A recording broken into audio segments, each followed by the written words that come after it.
Shalom Jemaat MCC BSD yang Tuhan Yesus kasihi. Kita tiba pada pelajaran pemuritan Tancapkan Kokoh Patokmu kedua. Dan hari ini kita akan membahas sebuah topik tentang iman yang tak tergoncangkan.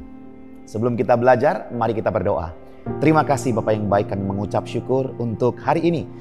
Tolong buka hati kami Tuhan untuk menerima kebenaran firman-Mu. Ajar kami, didik kami supaya kami senantiasa hidup di dalam kebenaran, dikuatkan oleh firman-Mu dan mendapatkan berkat keserupaan Kristus di dalam kehidupan kami, dalam proses kami mempelajari firman Tuhan. Sertai hamba-Mu ya Tuhan, supaya firman Tuhan menjadi berkat bagi semua jemaat dan pemirsa yang menyaksikan tayangan ini. Di dalam nama Yesus kami serahkan pemuritan Stretch Your Tent di dalam tangan-Mu. Haleluya, amin. Stretch Your Tent. Iman yang tak tergoncangkan. Nah, untuk mengawali khotbah saya hari ini, pemuritan hari ini, saya akan bercerita tentang sebuah artikel yang berjudul Pohon Bambu Tiongkok. Menarik tentang proses pertumbuhan pohon bambu ini. Pada tahun yang pertama, pohon bambu ini ditanam, disiram, dan dirawat, dipupuk. Namun tidak kelihatan hasilnya sama sekali. Tidak ada pertumbuhan yang terlihat. Kemudian tahun yang kedua, petani dengan berhati-hati memberikan pupuk, merawat dan menyiramnya seperti biasanya. Tapi tetap belum ada kelihatan tunas dan tidak ada kelihatan apa-apa. Demikian juga pada tahun yang ketiga dan yang keempat. Namun ajaibnya amazing. Tahun kelima, pohon bambu Tiongkok ini akhirnya bertunas. Dan tumbuh sampai tinggi 24,7 meter. Bahkan beberapa dikatakan sampai 30 meter. Jadi kalau Bapak Ibu Saudara di rumah plafonnya tingginya 3 meter, berarti 8 sampai 10 kali lipat tinggi plafon rumah kita hanya dalam satu musim. Pertanyaannya, apakah yang dilakukan pohon bambu tersebut pada tahun pertama sampai tahun yang keempat? Apakah pohon itu hanya terdiam, membisu, tidur, dan tidak melakukan apapun? Ternyata tidak. Ternyata pohon bambu Tiongkok ini selama 4 tahun dia memperkuat sistem akar. Sehingga pada tahun yang kelima ia bisa bertumbuh tinggi dan akar yang kuat itu bisa menopang tingginya pohon bambu tersebut. Saya percaya ilustrasi cerita nyata ini menjadi penting bagi iman kita juga. Jika Anda ingin terus mengalami sebuah kekuatan mengatasi badai dalam kehidupan, melewati setiap tantangan, pencobaan apapun, maka pastikan bahwa Anda dan saya, kita punya akar iman yang kuat dan kokoh. Sehingga seberapa tinggi Tuhan membawa kita, kita tetap kuat dan tidak tergoncangkan. Amin, saudara. Nah, mari kita lihat apa kunci supaya Anda dan saya mempunyai iman yang tidak dapat digoncangkan. Nah, saya mengambil dari kitab Ibrani pasal yang ke-12 ayatnya ke-25 sampai 28. Mari kita telaah satu persatu. Ada 3 kunci supaya iman kita tidak tergoncangkan. Kunci yang pertama, Ibrani pasal 12 ayat 25. Saya akan bacakan buat saudara sekalian. Jagalah supaya kamu jangan menolak Dia yang berfirman, sebab jikalau mereka yang menolak Dia yang menyampaikan firman Allah di bumi tidak luput, apalagi kita, jika kita berpaling dari Dia yang berbicara dari sorga. Jadi kalau kita perhatikan ayat ini dikatakan di awal, jagalah supaya kamu, ya, jagalah. Dan ini menjadi sebuah poin utama buat kita semuanya, supaya iman kita tetap kuat dan tidak tergoncangkan melewati situasi, keadaan apapun. Maka poin yang pertama, kunci yang pertama adalah berjaga-jaga dalam iman. Sekali lagi, berjaga-jaga dalam iman. Firman Tuhan sangat banyak sekali memberikan kepada kita sebuah nasihat, saran, bahkan didikan agar kita terus berjaga-jaga dalam kehidupan kita. Bahkan sempat dikatakan berjaga-jagalah sebab musuhmu iblis itu berkeliling ya di sekitar kita mengaum-aum. Sehingga penting sekali sebagai orang Kristen, murid Kristus, kita mempunyai sebuah kesadaran untuk tidak lalai, untuk tidak diarahkan perhatian kita kepada sesuatu di luar Kristus. Sehingga berjaga-jaga ini menjadi kunci utama. Karena kita sudah tahu semuanya bahwa keberhasilan iman kita sebagai murid Kristus tidak dilihat dari awal, bukan juga dari proses atau pertengahannya, tapi pada akhirnya. Jika kita gagal berjaga-jaga, kita terjatuh dan kita menjauh dari rencana Tuhan, maka iman kita tergoncangkan. Bagaimana caranya supaya tidak tergoncangkan? Berjaga-jagalah dalam iman. Berjaga-jaga apa? Saya berikan contoh, ada beberapa contoh di Alkitab. Ya, Matius pasal 16 ayat ke-6. Yesus berkata kepada mereka, kata firman Tuhan, berjaga-jagalah dan waspadalah terhadap ragi orang Farisi dan orang Saduki. So kita perlu berjaga-jaga supaya iman kita kuat. Berjaga-jaga terhadap apa? Terhadap pengajaran-pengajaran yang tidak berdasarkan kebenaran. Pengajaran-pengajaran dari kesesatan. Pengajaran dongeng-dongeng. Pengajaran yang hanya disukai telinga orang saja.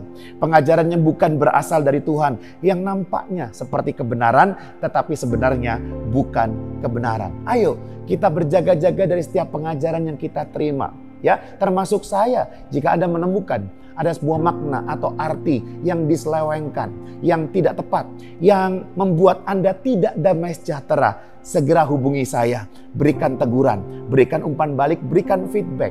Ya, jadi kita perlu untuk memastikan diri kita kuat sampai akhir, iman tak tergoncangkan. Awasilah apa yang kita dapatkan dari pengajaran-pengajaran yang kita miliki. Firman Tuhan di sini dikatakan, berjaga-jagalah dari ragi orang Farisi dan orang Saduki. Ya, pengajaran adat istiadat, pengajaran yang dibuat manusia untuk menekan kita. Jangan sampai kita mengikuti semua itu. Yang kedua, mari kita lihat Matius pasal 24 ayat yang ke-42.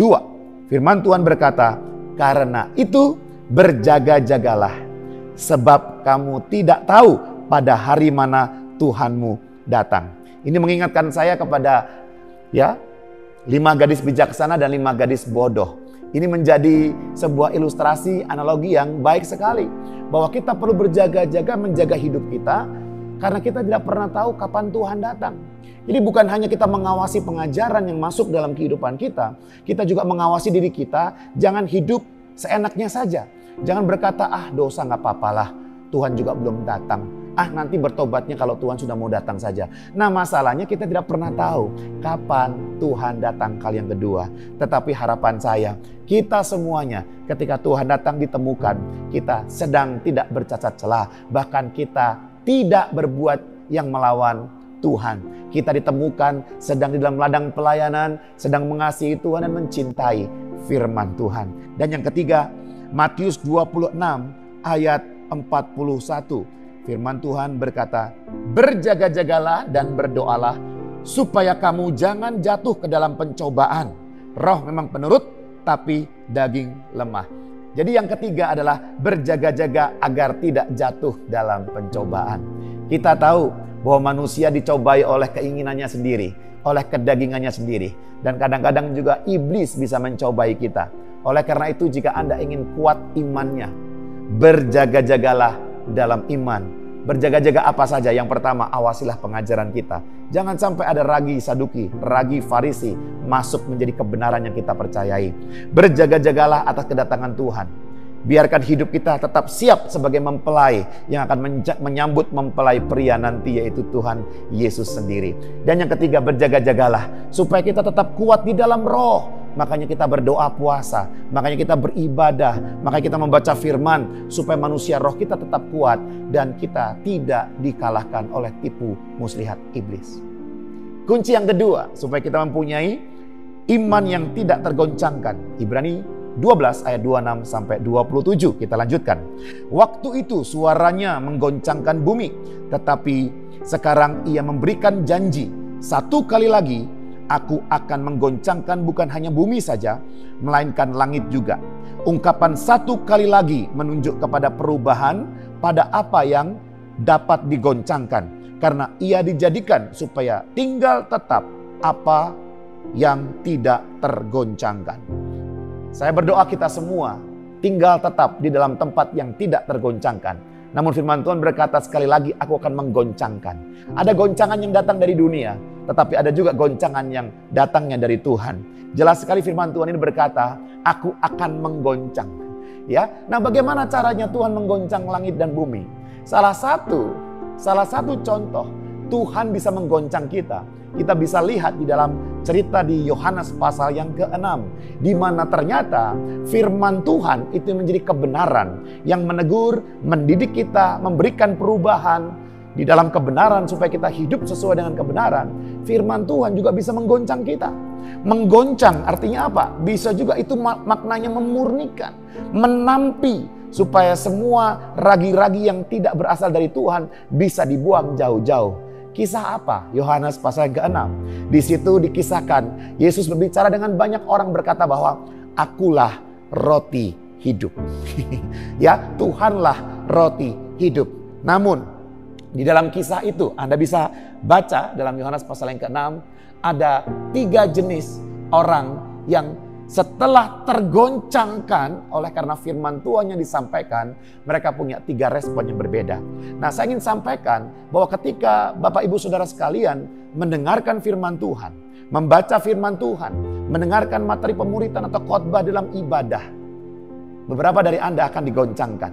Beberapa dari Anda akan dimurnikan oleh Tuhan sendiri. Nah, mari kita lihat di dalam Yohanes pasal 6 ayat 64. Tetapi di antaramu ada yang tidak percaya.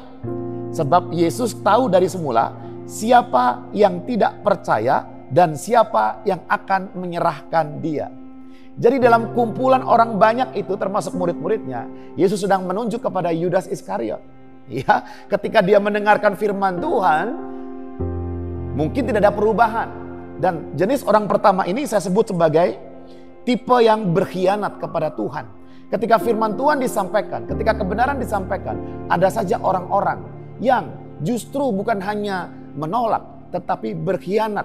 Justru ingin merencangkan yang jelek, yang jahat terhadap pembawa firman, terhadap mereka yang menyampaikan firman.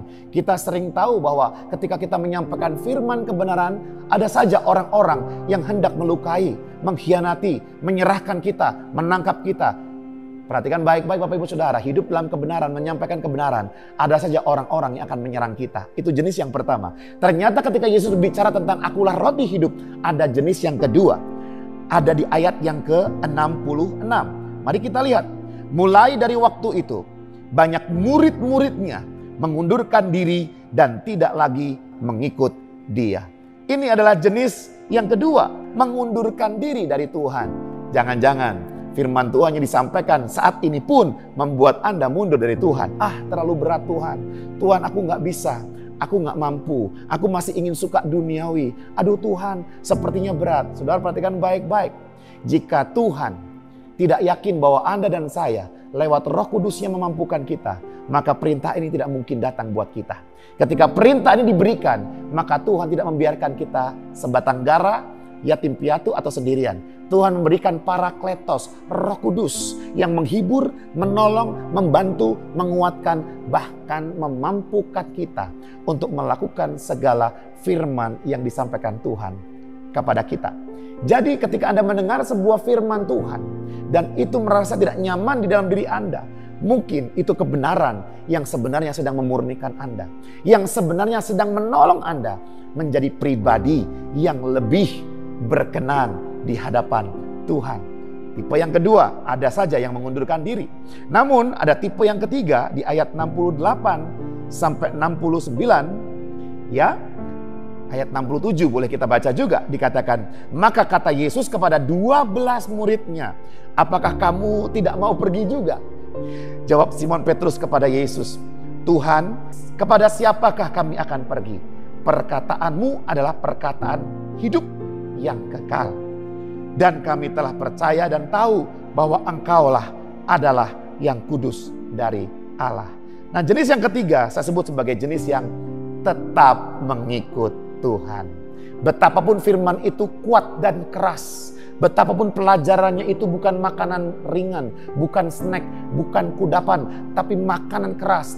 Tapi Simon Petrus dan 12 murid-muridnya ini, dia berkata, aku tetap mengikuti Tuhan. Saya doakan dan berharap Bapak Ibu Saudara jemaat dan pemirsa sekalian, ketika Anda mendengarkan firman Tuhan dan firman itu menggoncangkan diri Anda, tetaplah kuat, Tetaplah lewati prosesnya. Tetaplah ikuti apa yang firman Tuhan mau. Dan kita akan didapati sebagai hamba-hamba yang setia, hamba-hamba murid Kristus, bahkan anak Allah yang diserupakan seperti penciptanya, yaitu Tuhan Yesus Kristus. Kunci yang pertama agar Anda mempunyai hidup atau iman yang tidak tergoncangkan adalah berjaga-jaga dalam iman. Yang kedua adalah bertahan dalam goncangan. Oke, kita perlu bertahan dalam goncangan. Dan yang ketiga, ayat 28 dari Ibrani pasal 12 dikatakan, jadi karena kita menerima kerajaan yang tidak tergoncangkan, marilah kita mengucap syukur dan beribadah kepada Allah menurut cara yang berkenan kepadanya dengan hormat dan takut.